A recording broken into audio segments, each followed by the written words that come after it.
Coming up, a drone strikes an airliner, we take an in-depth look, and big movement for third-class medical reform, exploring the land of 10,000 lakes in a seaplane. And I'm Tom Haynes at Aero Friedrichshafen in Germany, where things are literally electric. We'll have a report on the biggest general aviation show in Europe. AOPA Live this week begins in just a moment. There are many important things to consider before purchasing an aircraft. Let the experts at Aerospace Reports help guide you through the process. We combine expert knowledge with our long-standing commitment to personalized customer service to perfect your transaction. Learn more at aerospacereports.com.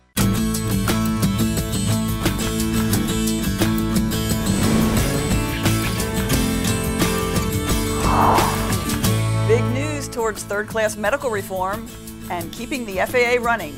We'll get to that in just a moment. Thanks for choosing AOPA Live this week. I'm Melissa Rudinger.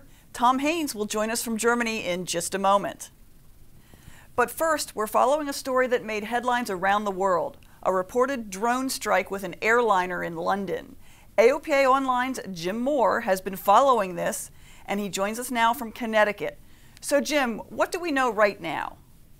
Well, the flight crew reported striking a drone at 1,700 feet. Based on the flight track data, that puts them about 5 miles out from touchdown on runway 27 left at Heathrow Airport.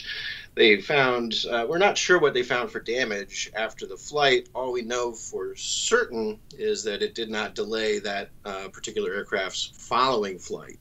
And this may not have been the first drone aircraft collision either. So Jim, I understand there's research going on this week to evaluate the danger of a drone versus airline collision.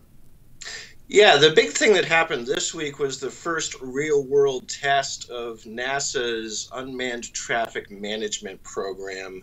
That's a collaborative effort that also involves the FAA Center of Excellence. You have universities, private companies, government agencies all across the country. They're working on technology to prevent collisions from happening using cellular networks and ADS-B. They're also working to study what the worst case scenario actually would be. That requires some pretty complicated work building computer simulations because it's very expensive to crash drones into running turbofans, for example. AOPA is also very much involved in this in the sense of operator education. That's going to be probably the most critical piece of the whole puzzle in preventing some kind of a disaster involving drones and aircraft. AOPA is among many organizations supporting the Know Before You Fly campaign, which you can find at knowbeforeyoufly.org. And that is from what many people have told me, going to be the key piece, because technology will always have its limits, and educated operators are going to be the critical part of keeping drones and aircraft safely separated. Melissa? Okay, Jim Moore, thank you very much for that. You can read much more about this right now on AOPA.org. We will continue to track the investigation. Do something like that in the U.S. and you might end up in prison for life. The FAA reauthorization bill that has just passed the Senate includes an amendment that criminalizes drone flights that interfere with occupied aircraft. But the most important thing in that bill for GA is third-class medical reform. The Senate bill says that any pilot who has a third-class medical certificate issued within the last 10 years won't need to see an aviation medical examiner again. You'll just need to see your personal doc every 4 years and take an online course on aviation medical factors. It means significant things can happen, including the third-class medical, which we've waited on for a long time. Assuming the House does what it should do, which is take up the 571 Senate bill, which is good for aviation and general aviation specifically. The bill was passed with overwhelming bipartisan support. It would authorize and fund FAA programs through September of next year. The bill now goes over to the House. And over on that side of the Capitol, there might be a problem. Chairman Bill Schuster of the Transportation Committee issued a statement saying that they'll take a look at the Senate bill, but that he will continue to push forward with the AIRR Act. That bill includes turning air traffic control over to a nonprofit corporation and user fees for some aviation segments. There haven't been enough votes in the House to pass that bill, but Schuster could keep the Senate bill bottled up in his committee if he chooses to. The FAA will run out of money in July if a reauthorization bill doesn't pass both houses of Congress. And another big story impacting GA this week, flooding in parts of south central United States has turned many airports into rivers. Pilots are turning to social media to help spread the information about the areas affected. AOPA Live's Paul Harrop has been in touch with many of them, and he joins us live in the studio. So, Paul, what's the latest? Yeah, Melissa, as we record this Thursday morning, a number of places in Texas and Oklahoma are underwater. Take a look at the National Weather Service river observations map. Areas in orange are flooded. The red dots are moderate flooding. And take a look here in the Houston area. These purple dots represent extreme flooding conditions. You can see that the purple dots are pretty numerous down there in the Houston area up to the north of the metro area. Let's show you what this looks like for pilots in that area. These pictures coming in from AOPA Ambassador Pat Brown. You can really see the waters covering a lot of the area. These photos come from Hooks Airport. You can see the water made it clear into those T-hangars. No word on any losses, but local pilots say they're already planning to spend a lot of time repacking those wheel bearings. Moving up north into North Texas, pilot Caitlin Mirage shows us flooding near Horseshoe Bend. That's west of Fort Worth. Over to the east in Denison, North Texas Regional lost power this week, knocking out the lights and the ILS. This is already causing several fly-ins to be canceled around the Lone Star State this weekend. Now, it is important to note that general aviation serves America, especially during times of crisis. Pilots in the Houston area say the Civil Air Patrol has been out surveying the damage. We are working closely with our AOPA regional staff in Texas to keep an eye on this and to be able to highlight some of the ways that GA is helping out. A lot of Facebook groups are being put to good use to share information and pictures like this one among different pilots. And hey, just a reminder, check the NOTAMs before you take off. Any information about flooding related problems will be there. Rain continues to fall across that region, so even if you're flying in from somewhere else, it could cause you a problem. Melissa? Moving 7 time zones away from the flooding and to a place where the weather is much nicer. Tom Haynes joins us now from Friedrichshafen, Germany. So Tom, what takes you to Europe? Hi, Melissa. We're here for Aero Friedrichshafen, the biggest general aviation show in Europe, and this place is rich in aviation history. Both the Zeppelin and Dornier aircraft companies started here, and Zeppelin is still building airships in Friedrichshafen.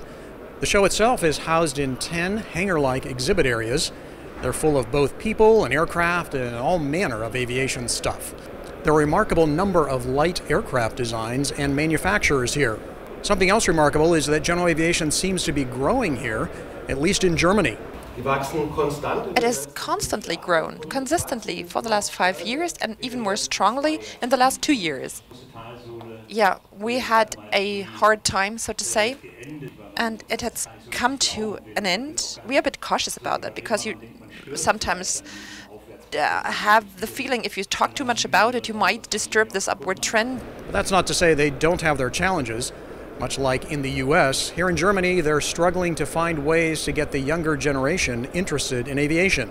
I think the aviation is in competition to the new media, though young people have a lot of possibilities to play with new medias, with games, and it's very easy to learn, and it's not so easy to learn flying. So I think they are often going the easier way. So they're making it easier and more fun for the kids to connect with aviation. Kids up to age 16 can get in free at Aero Friedrichshafen, maybe something that the big shows in the United States should consider. They have model building clinics here, and this weekend, drone races. Drones could very well be the gateway drug for the aviation addiction that so many of us have. This show is as much about innovation in general aviation as is anything. There are lots of exciting things happening here in Europe, and this year the focus is very much on electric aircraft. AOPA Live executive producer Warren Morningstar joins us now from Show Center. And Warren, some pretty interesting airplanes down there. Well, guten Tag, Tom. And boy, there sure are, and probably none more exciting than this electric Extra 330 behind me. You know, they say that it will be able to fly a full, unlimited aerobatic program on battery power alone. This is the flying test bed for the large power drivetrain. The large power, 260 kilowatt continuous power, this is something which really requires a strong aircraft. If a company as big as Siemens gets into electric aircraft motors, there must be a future there. Because it is important to distribute electric flying, to bring it to pilots.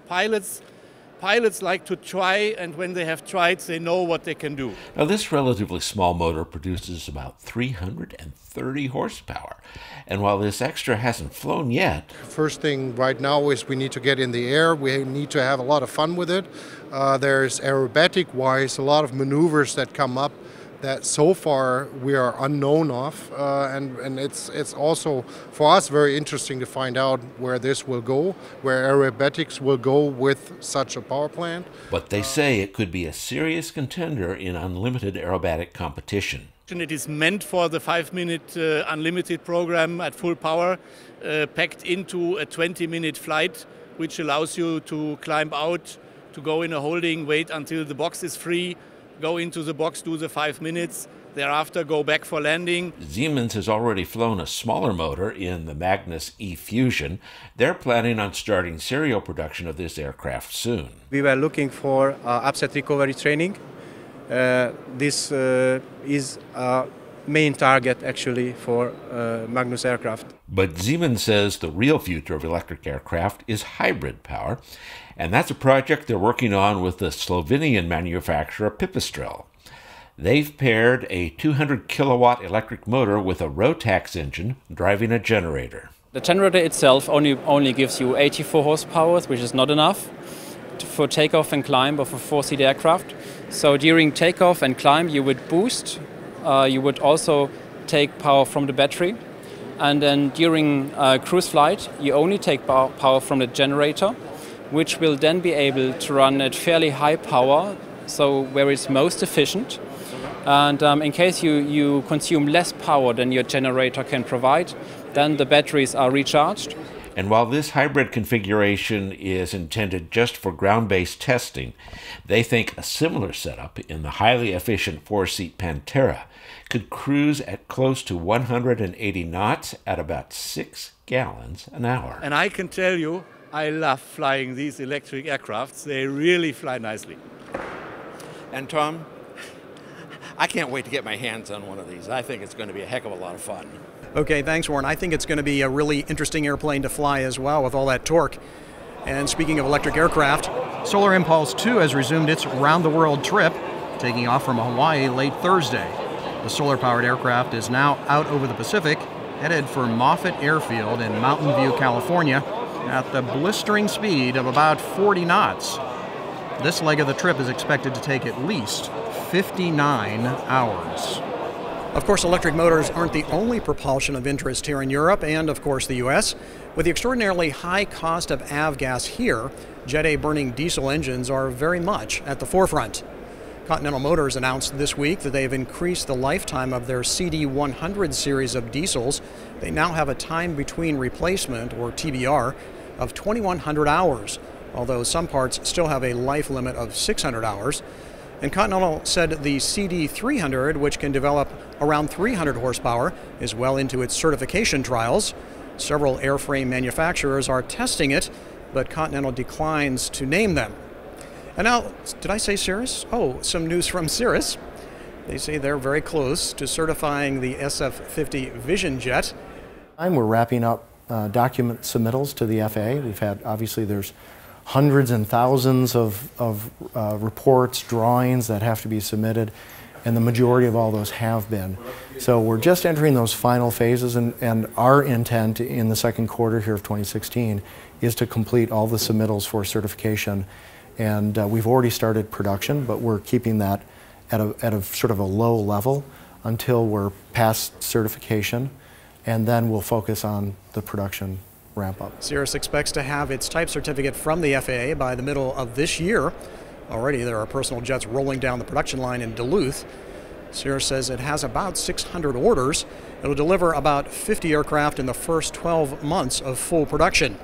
Well, Honda Aircraft delivered its first European Honda jet this week.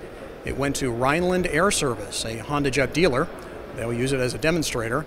Honda expects European certification of the Honda jet next month. And Piper's not to be outdone. It expects the FAA to certify the M600 turboprop single early in the third quarter of this year. Piper told journalists here in Friedrichshafen that 8 FAA flight test engineers are flying the plane this week, and Piper has lowered the price on many of its piston models, including a $50,000 reduction for the Seneca 5 piston twin. You can custom order yours today for that very low price of $979,000. And while most everything is inside here at Aero, there are a few aircraft outside, including this VTOL Bonanza, resting here for a few days before taking off to tackle the world. Why are you flying around the world? As I can.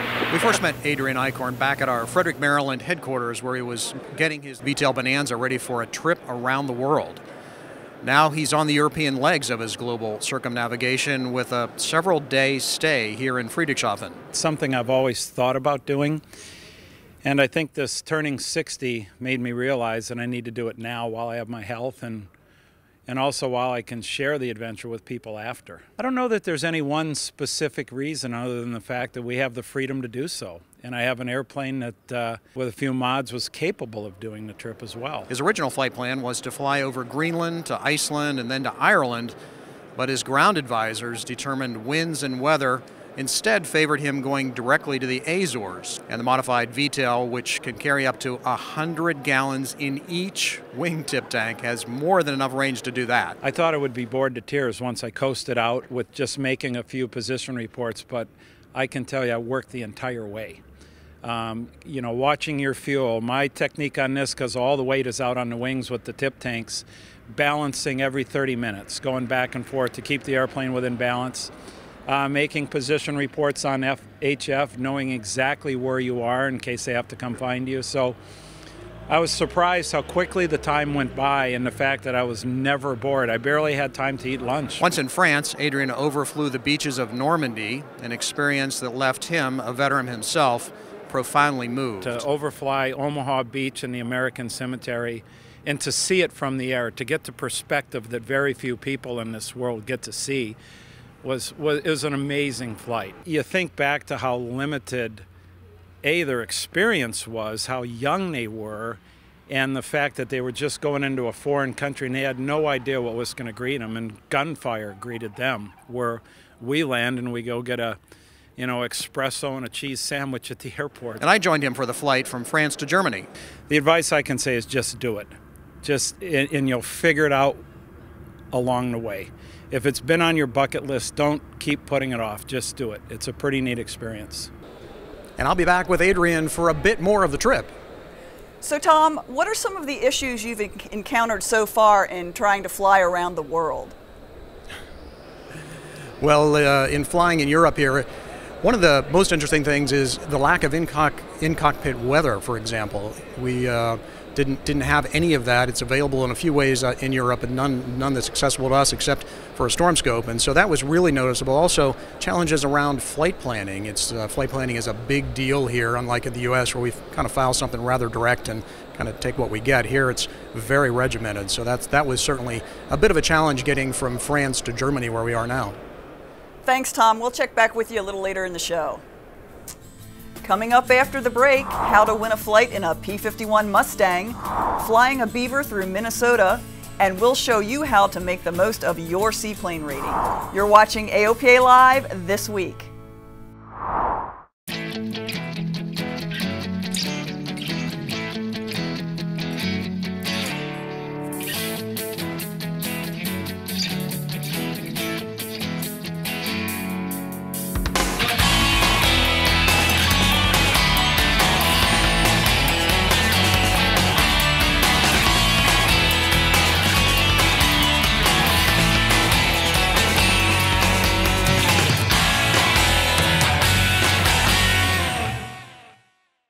Welcome back. The Red Bull Air Race is picking back up this week in beautiful Spielberg, Austria. The race is wide open as the top 3 rated pilots place far from the podium in Abu Dhabi. AOPA Ambassador Mike Goulian is hoping to build on his momentum after a solid 5th place finish coming into this race. Spielberg is a special challenge for Austrian native Hannes Arch, who will be fighting to come back from 10th place. We will have the results on next week's show.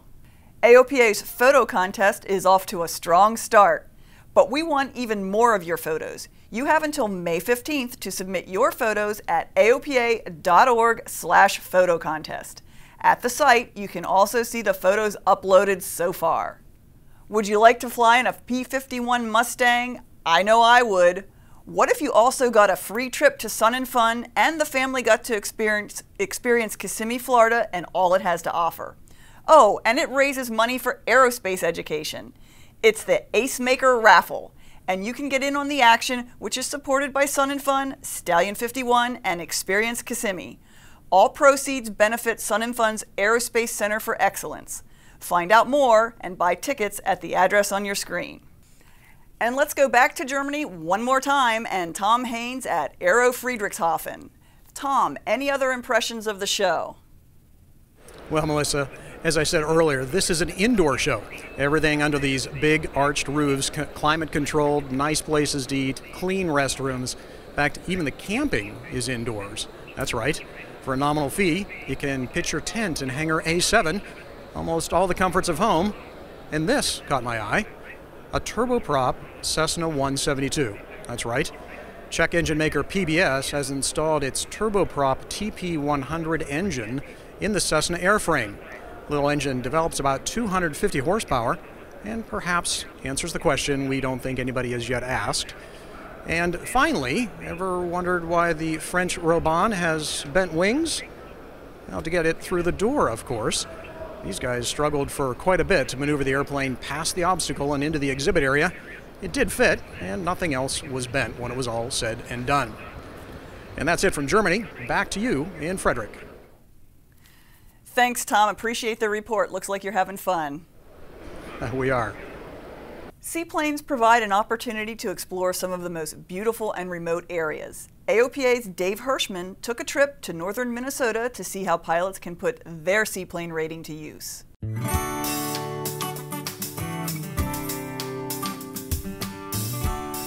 A float plane rating is the most fun of all pilot qualifications, but it can also be a dead end. There are few places newly minted float plane pilots can go to rent one, so once the check ride is complete, the doors to float plane flying close at the very moment they should be opening. But there are ways for occasional float plane pilots to expand their skills and take part in adventures that are only accessible by float planes. Brian Skanke of Adventure Seaplanes near Minneapolis leads guided float plane tours of his native Minnesota and far beyond. Well, instead of buying an airplane, which is a very expensive venture, you can fly into Minneapolis Airport or fly your own airplane in and come join us on one of our northern Minnesota flying tours. Pilots gain real-world float plane experience, and they can then rent seaplanes ranging from a Cessna 172 to a de Havilland Beaver for their own excursions. On a real northern adventure in Minnesota, you learn beaching of airplanes, docks that are totally different than probably what you've seen at some of the other places where you've done your training. It's a real world of float flying is what you learn flying up here. On this trip, we start out at Surfside Seaplane Base and head north over the deep blue water of Lake Superior, then on to Hungry Jack Lake and Hungry Jack Lodge near the Boundary Waters, a vast wilderness area on the Canada border. Hungry Jack Lodge is probably one of my favorite places in northern Minnesota. So for the people, there's a little bit of everything to do here. The lodge is probably one of the best run, best kept lodges that you'll find anywhere. From there, we fly northwest along the Canadian border to Crane Lake and settle in at Nelson's Resort. We secure the airplanes on a sheltered beach about 100 feet from the cabins where we'll spend the night. It's an ideal setup, made even better with the addition of a campfire and a spectacular sunset. Getting the float plane rating is fun and challenging, but the possibilities it opens up are endless. Dave Hirschman, AOPA Live. Thanks, Dave. Truly a beautiful way to experience nature and use general aviation. That's it for us this week. I'm Melissa Rudinger. For Tom Haynes in Germany and the rest of our team, thank you for watching. See you next Thursday for another AOPA Live This Week.